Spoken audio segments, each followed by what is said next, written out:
오늘의 헤드라인입니다. 꿈의 통신으로 불리는 5G 서비스가 세계 최초로 우리나라에서 상용 서비스를 시작했습니다. 기존 LTE보다 데이터 전송 속도가 20배나 빨라 의료와 자동차 등 연관 산업에 긍정적인 영향을 줄 것으로 기대됩니다. 동해안 지역에 강풍주의보가 내려진 가운데 오늘 낮부터 순간 풍속이 초속 30m에 달하는 태풍급 돌풍이 불 것으로 보입니다. 여기에 전국 대부분 지역에 건조특보도 내려져 있어 대형 산불 발생 위험도 커지고 있습니다. 정부가 난임치료 시술에 대한 건강보험 적용 횟수를 늘리고 나이 제한은 폐지하기로 했습니다. 이번 건강보험 지원 확대는 오는 7월부터 시행되며 난임으로 고통받는 많은 부부에게 큰 도움이 될 전망입니다.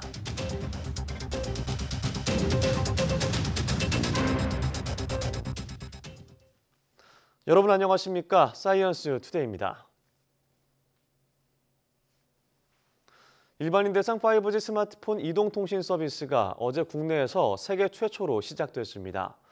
우리나라는 지난해 12월 1일 세계 최초로 기업용 5G 상용화에 성공한 데 이어 일반용 5G 서비스도 세계 첫 개시의 타이틀을 갖게 됐습니다.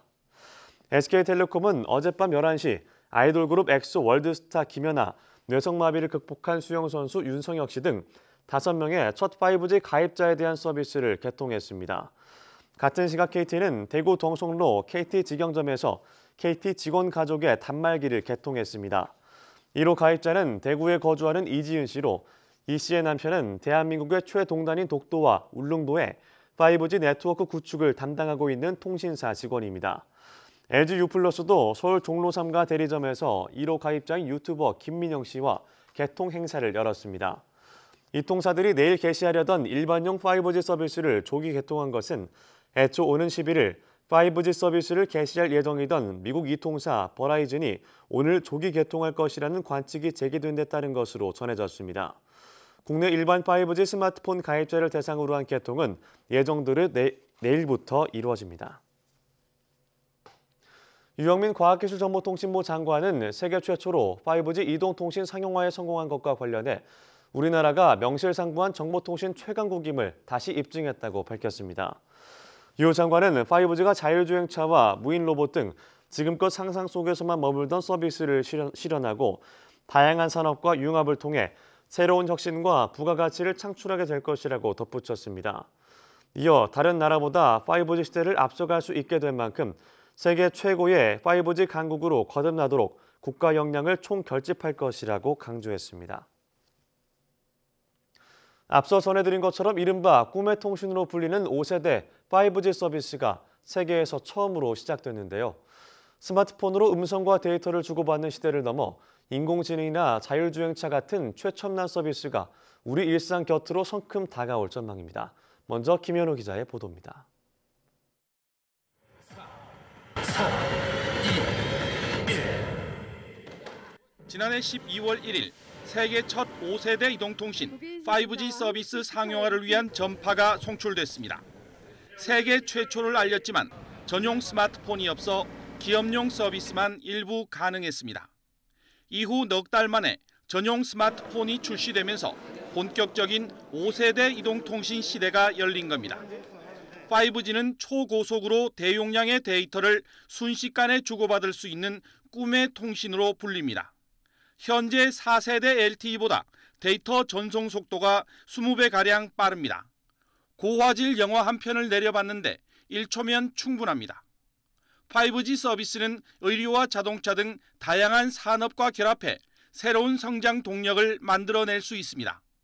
이동통신업계가 수십조 원을 투자해 망을 구축하고 다양한 서비스를 개발하는 이유입니다. KT가 현재 LTE보다 싼 월 8만 원의 5G 무제한 요금제를 출시하면서 요금 경쟁도 불이 붙었습니다. 데이터는 완전 무제한이고요. 해외에 가시더라도 로밍 데이터도 무제한으로 쓰실 수 있도록 준비를 했습니다. 5G 상용화 첫 해 가입자 확보를 위한 이동통신업계의 마케팅 경쟁도 한층 치열해질 전망입니다. 우리가 지금 5G 인프라를 열고 VR, AR을 보여드리고 있지만 실질적으로는 이 VR, AR보다 훨씬 더 나은 서비스가 나올 것입니다. 지난 2011년 4세대 LTE 상용화 이후 8년 만에 5세대 이동통신 서비스로 진화하면서 한동안 침체에 빠진 스마트폰 시장도 활기를 띨 전망입니다. YTN 김현우입니다. 5G는 IT를 통해 모든 사물과 사람을 연결하는 이른바 초연결 사회를 구축하는 기술인데요. 서비스가 보편화하면 대용량 데이터가 필요한 증강현실 등을 통해 스포츠 중계와 게임을 더욱 실감나게 즐길 수 있고 자율주행차와 원격 의료 등 신산업 육성도 속도를 낼 것으로 보입니다. 이어서 이하린 기자가 보도합니다. 최대 8명이 동시에 참여할 수 있는 그룹 화상통화. 통화 중 자신의 모습을 일반 사진처럼 포토샵이나 이모티콘으로 꾸밀 수 있고 아예 3D 아바타로 바꾸는 것도 가능합니다. 이제 친구들이랑 단톡방처럼 이렇게 영상 통화를 할 수 있었던 게 실시간으로 딜레이가 없이 그랬던 게 굉장히 좋았던 것 같아요. 야구장 전광판에 상상 속 동물인 황금빛 비룡이 날아들어 포효하는데 TV나 스마트폰으로 중계를 보는 야구 팬들도 이를 생생하게 볼 수 있습니다. 모두 5G의 주력 서비스인 증강현실, AR로 형상화한 것입니다.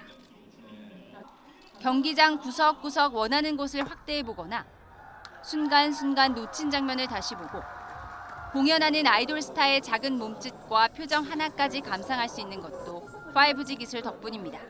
VR, AR, 프로야구, 골프, 아이돌 라이브, 게임 이렇게 준비되고 있는데요. 홈 트레이닝, 교육, 또 클라우드 게임 이런 쪽에 관심들이 많으셔서 계속 새로운 서비스를 발굴하고 출시 준비에 있습니다. 이 같은 일상 속 아기자기한 편리함은 물론 보안과 교통, 의료 등 기존 산업 전반에서 혁신적 변화도 예고됐습니다. 스마트 오피스에는 AI 무인 자판기와 바리스타 로봇이 배치되고 따뜻한 아메리카노를 준비해드릴게요.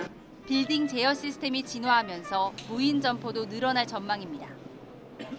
자율주행에 활용될 경우 스마트 주차와 카쉐어링 서비스, 차량 보안 등에도 획기적인 변화가 예상됩니다.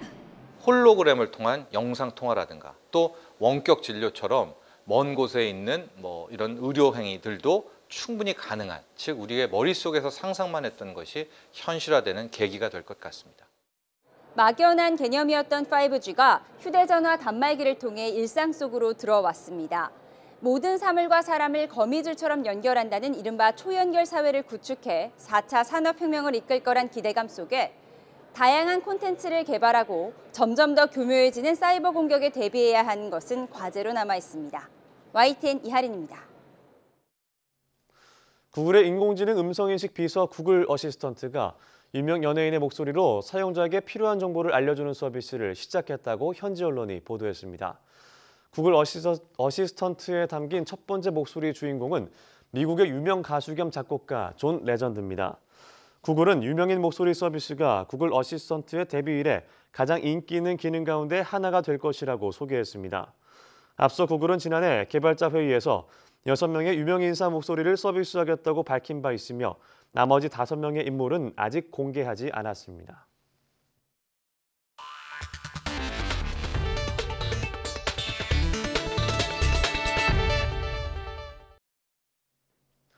동해안을 비롯한 전국 대부분 지방에 건조특보가 내려진 가운데 오늘 태풍급 강풍이 몰아칠 것으로 보입니다. 대형 산불이 발생할 위험성이 커지면서 산불 당국도 비상 경계에 돌입했습니다. 정혜윤 기자의 보도입니다. 꽃샘 추위에 비나 눈이 종종 내렸지만 대지는 바짝 메말랐습니다.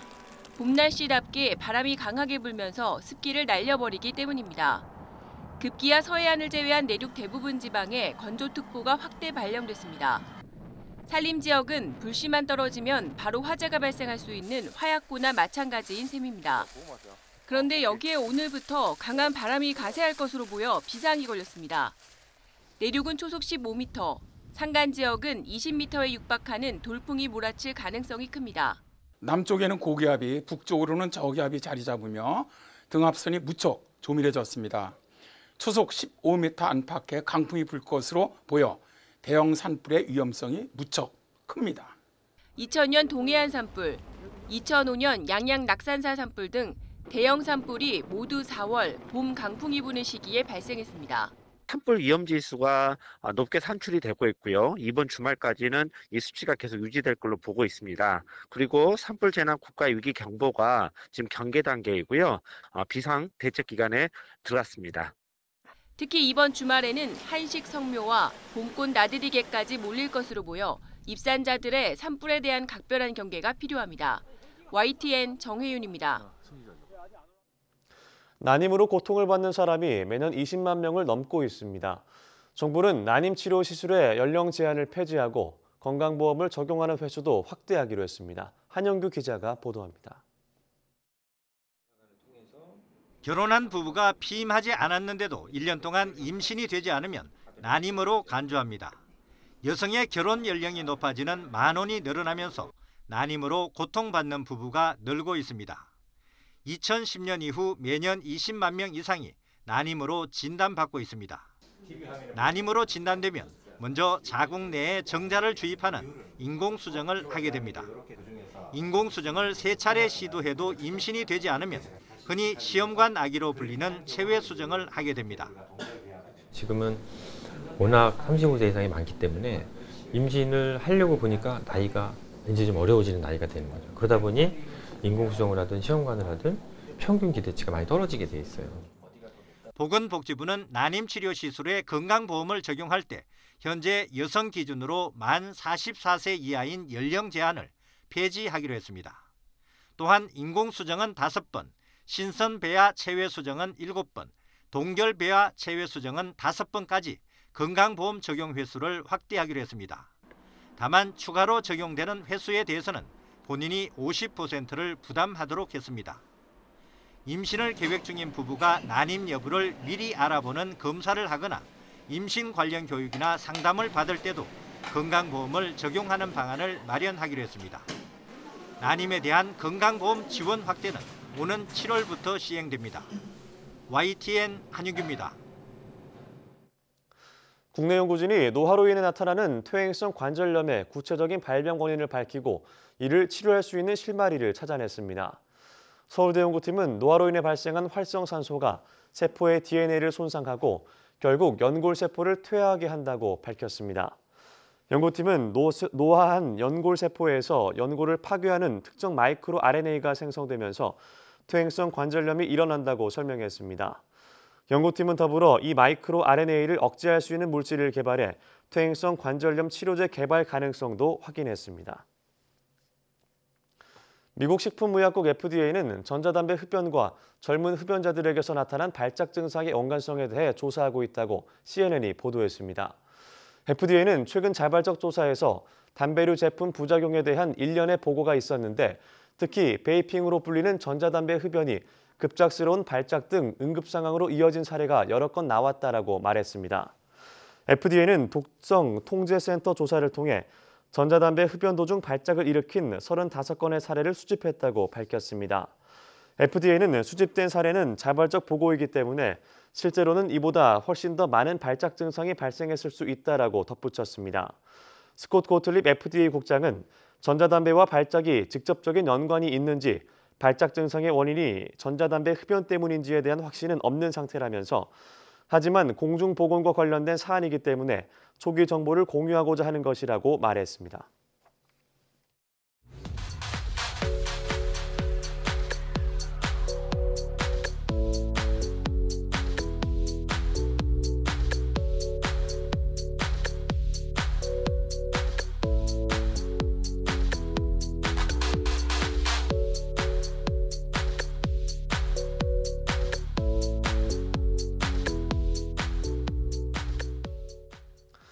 우리나라는 고도화된 기술력에 비해 과학기술인에 대한 복지나 인프라가 부족한 상황인데요. 과학기술인들의 생활 안정과 복지를 증진함으로써 노후 걱정 없이 과학기술 활동에 전념할 수 있도록 지원하는 단체가 있습니다. 오늘 오넷이 사이언스 투데이 주민피플 시간에는 과학의 달을 맞아 과학계 주요 인사를 초대하는 시간을 마련했는데요. 오늘은 그 첫 시간으로 과학기술인 공제회 이상목 이사장을 모시고 이야기 나눠보겠습니다. 오후도 많은 시청 바랍니다. 함께해 주신 여러분 고맙습니다.